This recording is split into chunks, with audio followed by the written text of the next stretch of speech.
Hello everyone.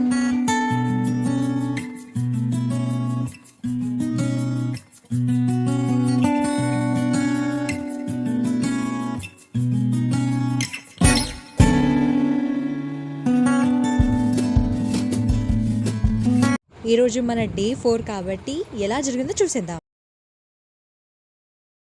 As యూజువల్గా lab external exams ఉన్నసరికి మార్నింగే మంచిగా చక్కగా రాసేసి బయటికి వచ్చేసాము.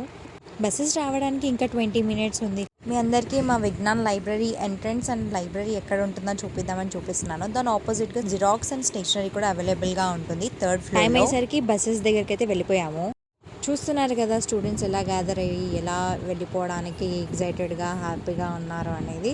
నాకు తెలిసి మీ అందరికీ కాలేజ్ టైమింగ్స్, ఫ్యాకల్టీ అండ్ మిగతా స్టూడెంట్స్ వాళ్ళ సంగతి ఏంటని మీకు డౌట్ రావచ్చు. వాళ్ళకి కూడా మా రెగ్యులర్ కాలేజ్ టైమింగ్స్ అప్పుడే ట్రాన్స్పోర్టేషన్ ఏ విధంగా ఉంటుందో ఆ విధంగానే ఉంటుంది. ఇప్పుడు మాకు అరేంజ్ చేసిన ఫెసిలిటీ మాత్రం కొన్ని స్టాప్స్ వరకే ఉంటుంది. ఆ తర్వాత ఓన్ ట్రాన్స్పోర్టేషన్ ఫెసిలిటీ అరేంజ్ చేసుకొని వెళ్ళాలి.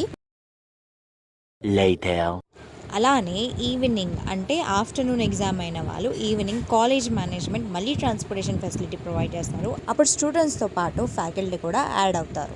ఇప్పుడు మీ అందరు చూస్తుంది విజ్ఞాన్ ట్రాన్స్పోర్టేషన్ డిపో. సో ఇది మొత్తం అన్ని బస్సెస్ ఇక్కడనే పార్క్ చేసి ఇక్కడనే ఉంటాయి. ఎన్ని బస్సెస్ అని చెప్పలేను, ఎంత ఏరియా అని కూడా చెప్పలేను, బికాస్ అన్ని నెంబర్ ఆఫ్ బస్సెస్ ఉంటాయి. ఇక్కడ నుంచి కొంచెం డిస్టెన్స్లో స్పోర్ట్స్ గ్రౌండ్ ఉంటుంది. ఆ స్పోర్ట్స్ గ్రౌండ్లోనే మన 2K26 ఈవెంట్ జరిగింది. ఆ స్పోర్ట్స్ గ్రౌండ్ నుంచి కొంచెం కాస్తగా ముందుకు వెళ్తూ ఉంటే మనకి ఒక క్యాంపస్ కనిపిస్తుంది. అదే మనకి విజ్ఞాన్ యూనివర్సిటీ. నేనైతే హ్యాపీగా విండో సీట్లో వ్యూని అయితే ఎంజాయ్ చేస్తున్నాను. అండ్ ఇన్ కేస్ మీరు 2K26ని అండ్ ఓరియంటేషన్ ప్రోగ్రామ్ రివ్యూని చూడకపోతే వెళ్ళి నా ఛానల్లో చూడండి. సో అలా ట్రావెల్ చేసుకుంటూ హయత్ నగర్కి అయితే రీచ్ అయిపోయాము. వెదర్ అయితే నిన్న ఈ టైంకి అండ్ ఇవాళకి చాలా డిఫరెన్స్గా ఉంది. నిన్న ఆల్మోస్ట్ 47 డిగ్రీస్ వరకు సన్నీగా ఉండే, బట్ ఇప్పుడు అలా అయితే అస్సలు లేదు.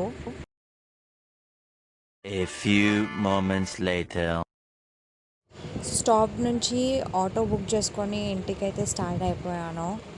వెదర్ అయితే చాలా అంటే చాలా బాగుంది. 6 hours later. కొంచెం వ్లాగ్ మధ్యాహ్నం అండ్ ఈవినింగ్ షూట్ చేయడం కుదరలేదు. అలా డిన్నర్ చేశాక ఇలా కూర్చొని ఎగ్జామ్కి అయితే ప్రిపేర్ అవుతున్నాను. యాక్చువల్లీ మధ్యాహ్నం రీచ్ అయ్యేప్పటి నుంచి నేను ఎగ్జామ్కి ప్రిపేర్ అవ్వడమే సరిపోతుంది. ఎందుకంటే one of the rod subject అని నేను అనుకుంటున్నాను. బట్ చదివితే ఈజీగానే ఉంటుంది ఏదైనా. సో అలా ఎండ్ చేసేసాను. Please don't forget to like, share and subscribe to Sri the ultimate. Thanks for watching.